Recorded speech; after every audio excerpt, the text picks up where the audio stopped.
Ассалаумағалейкум құрметті достар. Бүгін мен міне осындай жерге темір іздеуге келдім. Бұл жерде техниканың бөлшектері шығады, осындай жер жұтатын тағы басқалар.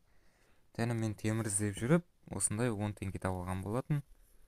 10 теңге қасында көріп тұрғандарыңыздай тағы да 10 теңге жатыр. Міне оны алып, орнын тағы тексеріп көрсем, тағы да тиындардың сигналы беріп тұр.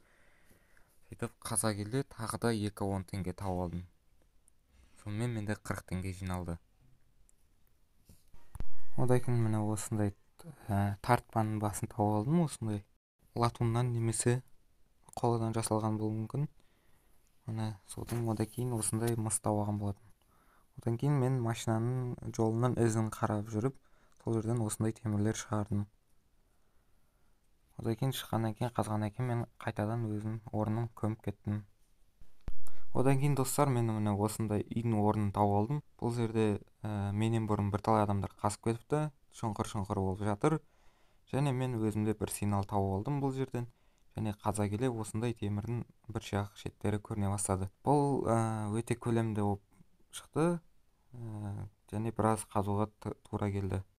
Міне достар, бұны да қазып шығардық. Бұл бізде жер жұтатын зат болса керек, себебі екі шетінде трос ілетін жері бар. Сонымен бұны тракторға бір нәрсеге жегіп, сөйтіп жер жұтқан болса керек. Одан кейін достар, міне осындай 1 метрдей болып қалатын угольник тауып алдым.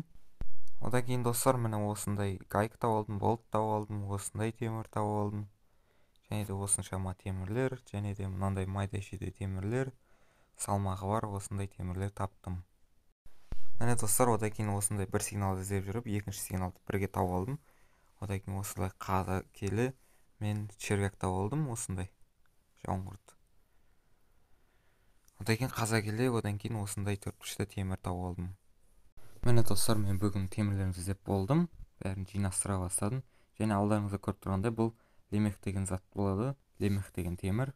Бұны мен жер жұтады, және бұны егер штуктап өткізетін болсаңыздар, бір штугі 2000 теңгеден алады. Мен міне темірлерін бәрін жинадым, машинама салып алдым багажына. Осыншама бір қапқа салдым майда темірлердің бәрін. Дәу темірлерді бөлек багажға қойдым. Міне достар, 75 кило болды. 7900 теңге болды. Міне осы 105 теңгеден айналды. Және мұнаны мен 2000-нан өткіз алам. Сол кезде 9000 теңге.